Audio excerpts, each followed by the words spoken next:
নমস্কার দর্শক বন্ধুরা, রেস স্পোর্টসের পর্দায় আপনাদের সকলকে স্বাগত।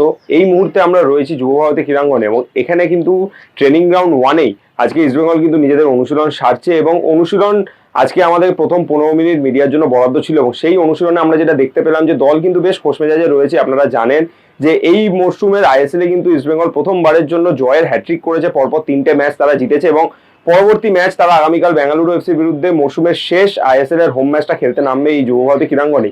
এবং তার আগে কিন্তু আজকে অনুশীলনে ইস্টবেঙ্গল ফুটবলার থেকে বেশ খোশ মেজাজেই দেখা গেল, প্রত্যেকেই বেশ একটা হাসি খুশি মেজাজের মধ্যেই রয়েছেন এবং তাদের মধ্যে যে একটা জয়ের মানসিকতা চলে এসছে সেটাও তাদের অনুশীলন দেখে বোঝাই যাচ্ছে এবং সেই মতোই তারা অনুশীলন করছেন। প্রথমে কিছুক্ষণ ফিজিক্যাল ট্রেনিং এর পর ছোট ছোট পাসিং এর অনুশীলন সারলেন কোচ অস্কার বুজন এবং অস্কার বুজোকে যেটা আজকে দেখা গেল যে তিনি কিন্তু নিজে দাঁড়িয়ে সকল ফুটবলারদেরকে কিন্তু একটা আলাদাভাবে উজ্জীবিত করছেন। অনুশীলনেও আমরা সেই ঝলক দেখতে পেলাম যে সকল ফুটবলারদেরকে তিনি বোঝাচ্ছেন কিভাবে পাস করতে হবে, কখন ওয়েট করতে হবে। এর থেকে বোঝাই যাচ্ছে যে জয়ের কতটা খিদে রয়েছে তার মধ্যে, কারণ আইএসএল এর আর দুটো ম্যাচ ইস্টবেঙ্গলের বাকি।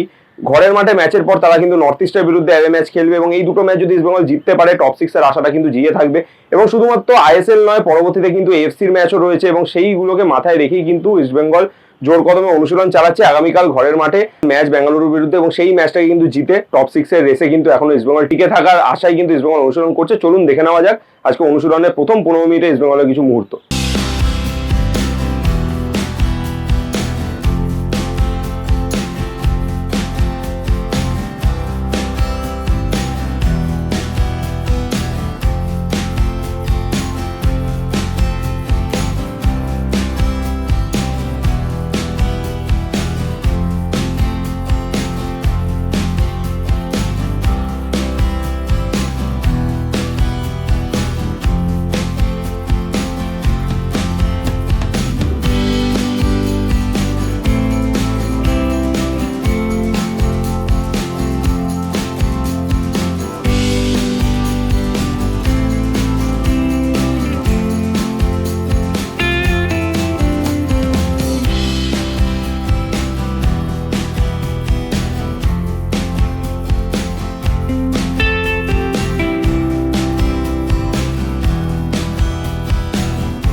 যুব ভারতী ক্রীড়াঙ্গন থেকে সায়ন দে, রেস স্পোর্টস।